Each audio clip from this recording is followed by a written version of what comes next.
SEO টিউটোরিয়ালের এই পর্বে আমরা ইয়োস্ট এসইও প্লাগইন অপটিমাইজেশন সম্পর্কে দেখব।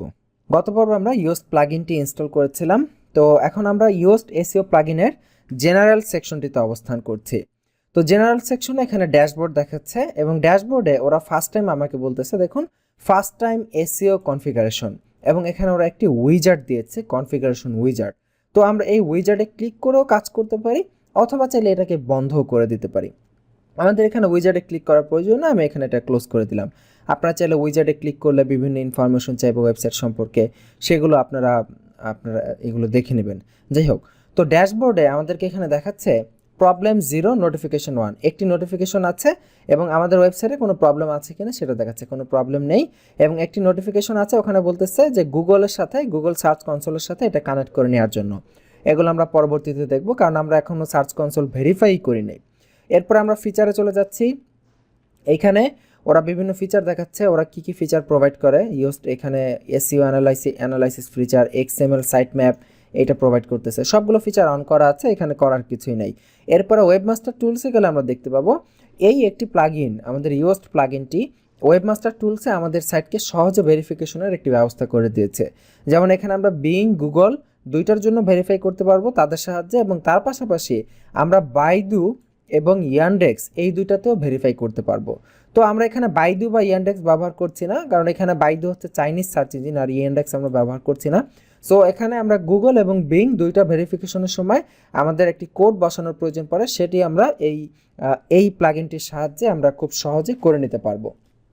তো এখানে জেনারেল সেকশনে আর কিছুই নাই। এরপর আমি বাম পাশ থেকে সার্চ অ্যাপিয়ারেন্স এই সেকশনটিতে চলে যাচ্ছি। এই সেকশনে গেলে প্রথমে জেনারেল ট্যাবে দেখাচ্ছে হোম পেজে আমাদের টাইটেলের সেপারেটরটা কি হবে। এইতে যে আমাদের টাইটেলটা আছে, এই টাইটেলের সেপারেটরটা কি হবে। সেপারেটর এখানে হাইফেন সাইন দেওয়া আছে, আমরা চাইলে পাইপলাইন ব্যবহার করতে পারি। তো অনেকে হয়তো বুঝতে পারতেছেন না যে আসলে এই সেপারেটরটা আবার কি।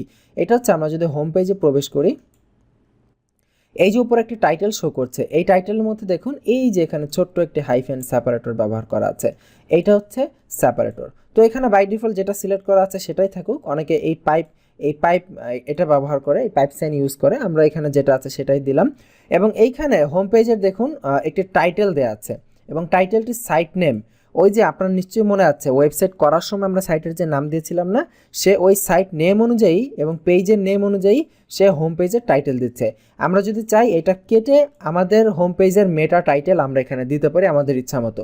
এবং তার পাশাপাশি আমাদের হোম পেজের মেটা ডিসক্রিপশন মানে হচ্ছে এখানে এই যে দুটো ইনফরমেশন টাইটেল এবং মেটা ডিসক্রিপশন হচ্ছে এমন একটি ডিসক্রিপশন যেটা গুগলকে বলে দিবে আমাদের ওয়েবসাইটটা কি সম্পর্কিত।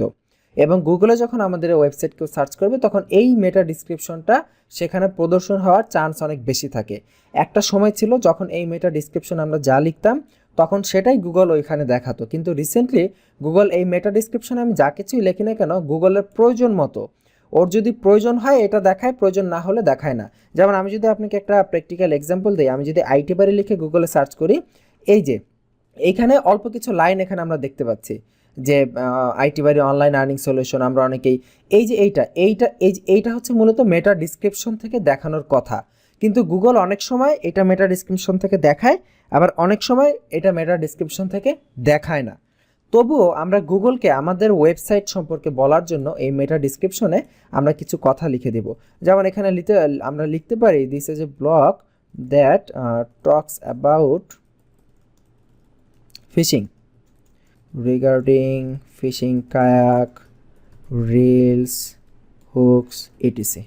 আপনার ওয়েবসাইট সম্পর্কে 1 লাইন বা 2 লাইনে ছোট্ট করে একটি মন্তব্য দিয়ে দিবেন এবং এই মেটা ডিসক্রিপশনে অবশ্যই আপনার যেটা কিওয়ার্ড টার্গেট, এখানে ফিশিং, দেখুন এখানে আমি একসাথে অনেকগুলো ফিশিংকে টার্গেট করেছি, fishing kayak, fishing reels, fishing hooks ইত্যাদি। এই টার্গেটেড কিওয়ার্ড অবশ্যই এখানে উল্লেখ করে দিতে হবে মেটা ডিসক্রিপশনে। এবং আমরা সেভ চেঞ্জেসে ক্লিক করছি, আমাদের মেটাটা সেট হয়ে গেছে। আর মেটা টাইটেল কিন্তু আমরা চেঞ্জ করিনি, দেখুন যেভাবে আছে সেইভাবে, কারণ মেটা টাইটেল আমরা আমাদের ওয়েবসাইটের সেটিংয়ে যে টাইটেল দিয়েছিলাম সেটাই থাকবে, যাতে করে আমরা পরবর্তীতে চেঞ্জ করলে আর প্রয়োজন না হয়, মানে সাইটের টাইটেল আর মেটা টাইটেল একই থাকলো। আচ্ছা, এই গেল জেনারেল ট্যাবের কাজ। এরপরে কন্টেন্ট টাইপস, এখানে যাচ্ছে। এখানে কন্টেন্ট টাইপসে দেখা যাচ্ছে পোস্টগুলো সার্চ রেজাল্টে শো করবে কিনা, অবশ্যই পোস্টগুলো শো করবে। এরপর আরেকটি ইম্পর্টেন্ট এখানে বিষয় ডেট স্নিপেট, আপনার ওয়েবসাইটের কন্টেন্ট কবে আপডেট হচ্ছে সেই স্নিপেটটা এখানে শো করবে কিনা। যেমন দেখুন, আমি যখন আইটি বাড়ি লিখে সার্চ করেছিলাম এইখানে ডেট শো করছে যে এপ্রিল 2, 2018, তার মানে এটা সর্বশেষ 2018 এপ্রিলের 2 তারিখে আপডেট করা হয়েছে। এবং এই ডেটটা শো করানোর জন্য আমাদের এইখানে আমরা ডেট স্নিপেটটাকে এখানে শো করে দিব। কারণ হচ্ছে এই ডেটটা শো করলে কি লাভ হবে, এই ডেটটা যদি শো করে ইউজাররা অনেক সময় এমন ধরনের কন্টেন্ট লিখে সার্চ করে, ধরে নিলাম আপনি এসইও টিউটোরিয়াল লিখে সার্চ করলেন, এখন দুইটা রেজাল্ট আপনার সামনে আসলো, একটা আছে বর্তমান সাল 2018 এবং আরেকটা আছে গত বছর 2017। এখন আপনি কোনটাতে ক্লিক করবেন? কারণ আপনি দেখতেছেন সর্বশেষ যেটা, সবচেয়ে লেটেস্ট যেটা, সেটাইতে তো আপনি ক্লিক করবেন। তার মানে ইউজারকে এই ডেটটা প্রদর্শন করানো, তাহলে আমাদের ক্লিকের রেট মানে সিটিআর বেড়ে যাবে, ক্লিক থ্রু রেট বেড়ে যাওয়ার চান্স থাকে। সো এটা আমরা শো করে দেব। এবং তারপরে পেজ শো হবে কিনা, আলটিমেটলি শো দেওয়া আছে, নো প্রবলেম। এখানে ডেট স্নিপেট, পেজের জন্য ডেটটা স্নিপেট হবে কিনা, ইয়েস, শো করে দিচ্ছি অ্যান্ড সেভ চেঞ্জেসে ক্লিক করছি। আমরা এইখানে কিছু কাজ করলাম, তার মানে আমরা জেনারেল ট্যাবে কিছু কাজ করলাম, কন্টেন্ট টাইপ ট্যাবে কিছু কাজ করলাম। এবং এই যে আমরা প্রতিটা কাজ করছি, এই যে আমরা এখানে দেখতেছি পোস্টের টেমপ্লেটগুলো ইয়েস হবে, এগুলো শো করবে, এগুলো শো করবে, এগুলো কিন্তু যদি আপনি ওয়ার্ডপ্রেসে কাজ না করেন, যদি অন্য কোনো প্ল্যাটফর্মে থাকেন, সেই প্ল্যাটফর্মে কিভাবে করতে হয় সেটা নেট থেকে দেখে শিখে নিতে হবে।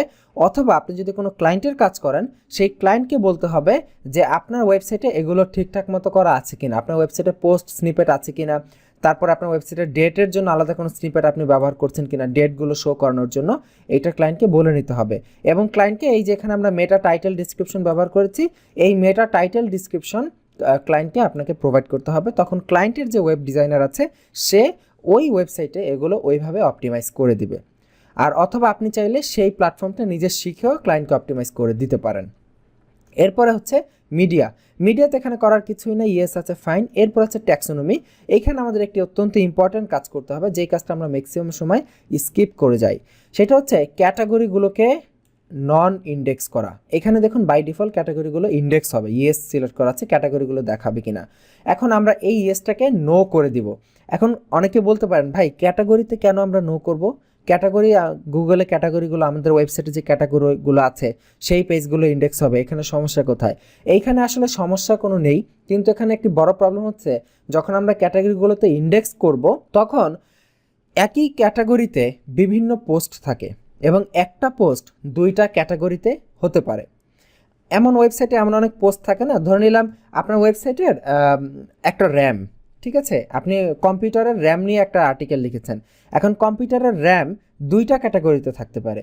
একটি ক্যাটাগরি থাকতে পারে কম্পিউটার র্যামের জন্য, বা মেমোরি নামে একটি ক্যাটাগরি আছে আপনার ওয়েবসাইটে, যেহেতু র্যাম নিজে একটা মেমোরি, সেই ক্যাটাগরির আন্ডারে থাকতে পারে এই পোস্টটা। এবং ঠিক এই একই পোস্ট কম্পিউটারের how to speed up computer, এই স্পিড আপ কম্পিউটার এই ক্যাটাগরিতে থাকতে পারে। তার মানে র্যাম নিয়ে করা একটি পোস্ট একই ওয়েবসাইটের দুইটা ক্যাটাগরিতে থাকতে পারে। তো তখন যখন আপনার ওয়েবসাইটে এই ক্যাটাগরিগুলো ইন্ডেক্স হবে, তখন দুইটা ক্যাটাগরির পেজের জন্য একই পোস্ট ইন্ডেক্স হবে এবং সেই ক্ষেত্রে এখানে একটা ডুপ্লিকেট কন্টেন্ট হয়ে যাওয়ার বড় একটা চান্স থাকে। এবং এই একটা রিজন, যেই রিজন আমরা ক্যাটাগরিগুলোকে নন ইন্ডেক্স করে দেবো, মানে নো ইন্ডেক্স করব। এবং তার পাশাপাশি আরেকটা রিজন আছে, যদি আপনি ক্যাটাগরিগুলোকে রাখতে চান তাহলে আপনাকে প্রত্যেকটা ক্যাটাগরির জন্য মেটা টাইটেল, মেটা ডিসক্রিপশন আলাদা আলাদাভাবে ব্যবহার করতে হবে এবং এইটা আপনাকে মাস্ট বি করতেই হবে। কারণ যদি আপনি ক্যাটাগরি যদি রাখেন এবং সেটাকে যদি প্রপার অপটিমাইজ না করেন, তাহলে সেটা ভালো থেকে খারাপই হবে, এবং যেটা আমরা ম্যাক্সিমাম টাইম করি না। আমাদের ওয়েবসাইটে আমরা ক্যাটাগরিগুলো সাধারণত এইভাবে অপটিমাইজ করা হয় না। So that's a better solution হচ্ছে জাস্ট ক্যাটাগরিগুলোকে নো ইন্ডেক্স করে দিচ্ছি। এবং এখানে মেটাবক্স হাইট, মেটাবক্সের প্রয়োজন নেই, কারণ আমরা ক্যাটাগরি এখানে ইউজ করছি না। সো আমাদের এখানে মেটাবক্স শো করলেই কি আর না করলেই কি, এই অপশনটার কাজ হচ্ছে আমরা যখন ক্যাটাগরিগুলো এডিট করব তখন এই ইউএসটের জন্য একটা মেটা বক্স পাবো, প্রতিটা ক্যাটাগরিকে আলাদা আলাদা মেটা দেওয়ার জন্য। এটা আমরা প্র্যাকটিক্যালি যখন করব, তখন আমরা যখন পোস্ট করব প্র্যাকটিক্যালি, তখন বুঝতে পারবো। তো এটা যেভাবে হচ্ছে থাকুক, এবং ঠিক ক্যাটাগরির মতো একইভাবে ট্যাগগুলোকে আমরা এখান থেকে নোতে সিলেক্ট করে দিব। আর এখানে কিছু করার নেই, আমরা সিম্পলি এখানে সেভ চেঞ্জেসে ক্লিক করে দিচ্ছি। ওকে, দ্যাট মিন্স এই ট্যাক্সোনমি সেক্টরে আমরা কিছু কাজ করলাম। এরপর আর্কাইভ আছে, আর্কাইভগুলো এখানে দেখছি অথর আর্কাইভগুলো আসবে। অথর আর্কাইভ আসুক, নো প্রবলেম। একটা অথর তো একটা আর্টিকেল তো আলাদা আলাদা, এক অথর তো মানে একই আর্টিকেল তো আর অনেকগুলো অথর পোস্ট করবে না, সো দ্যাটস এখানে অথরের কোনো সমস্যা নেই, যেভাবে আছে থাকুক। এরপর হচ্ছে ব্রেড ক্রাম্প। ব্রেড ক্রাম্প আমরা এনাবল করবো কিনা আমাদের ওয়েবসাইটে। আচ্ছা, ব্রেড ক্রাম্পটা কী জিনিস? যেমন ধরুন আমি এখানে আমার ওয়েবসাইটে ওপেন করলাম এবং সেখান থেকে আমি একটা পোস্টে, আমি যে কোনো একটা পোস্টে গেলাম, যে কোনো একটা পোস্ট আমি ওপেন করলাম, আমি দ্বিতীয় পোস্টটা এখানে ওপেন করছি। ওপেন করার পর এই যে দেখুন, এই যে সেকশনটি এখানে দেখাচ্ছে, এটা হচ্ছে আমার ওয়েবসাইটের ব্রেড ক্রাম্প। তার মানে হচ্ছে এই যে আমি পোস্টটিতে এসেছি, এই পোস্টটি কীভাবে এসেছি? প্রথমে আমাদের হোমের পরে ওয়েব ডিজাইন হচ্ছে আমাদের ক্যাটাগরি।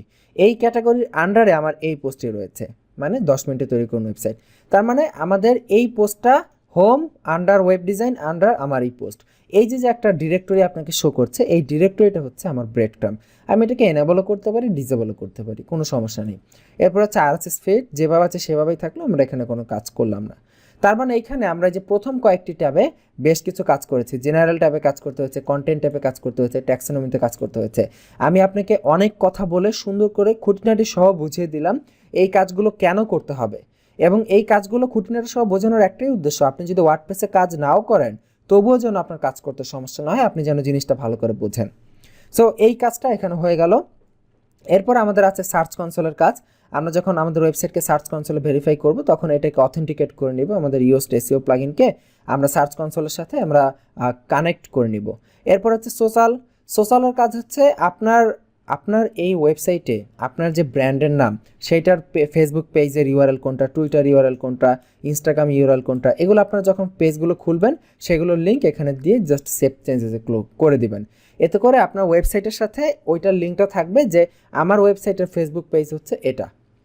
সো এটা দিয়ে দিবেন, এটা করা বেটার। এরপর আছে ফেসবুক, টুইটার, এখানে আলাদা আলাদা। আপনি যদি চান কোনোটা বন্ধ করে রাখবেন, যেমন টুইটারকে বন্ধ করে রাখবেন, জাস্ট ডিসেবল ক্লোক করে দেবেন এখান থেকে।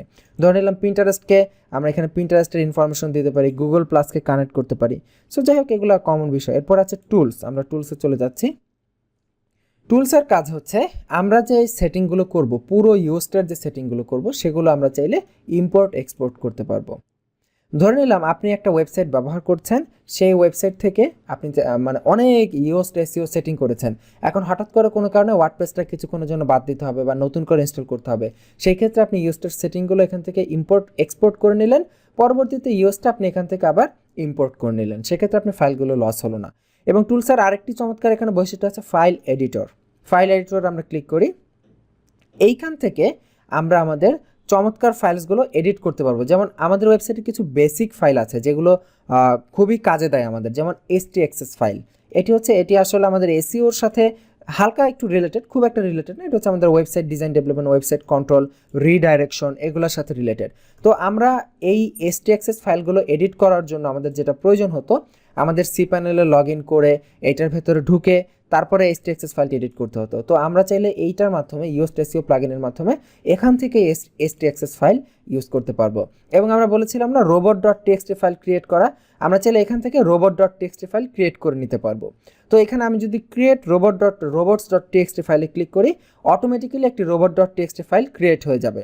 এবং এখানে দেখুন বাই ডিফল্ট ওরা কিছু ইউজার এজেন্ট দিয়েছে। তো robot.txt ফাইল কিভাবে কাজ করে এই বিষয়গুলো আমরা পরবর্তীতে দেখব। এখন আপাতত আমরা জাস্ট robot.txt ফাইলটা ক্রিয়েট করে নিলাম, এবং এখানে ওরা কয়েকটা মানে ডিরেক্টরি ব্লক করে রেখেছে, যে আমাদের লগ ইন পেজের ডিরেক্টরি।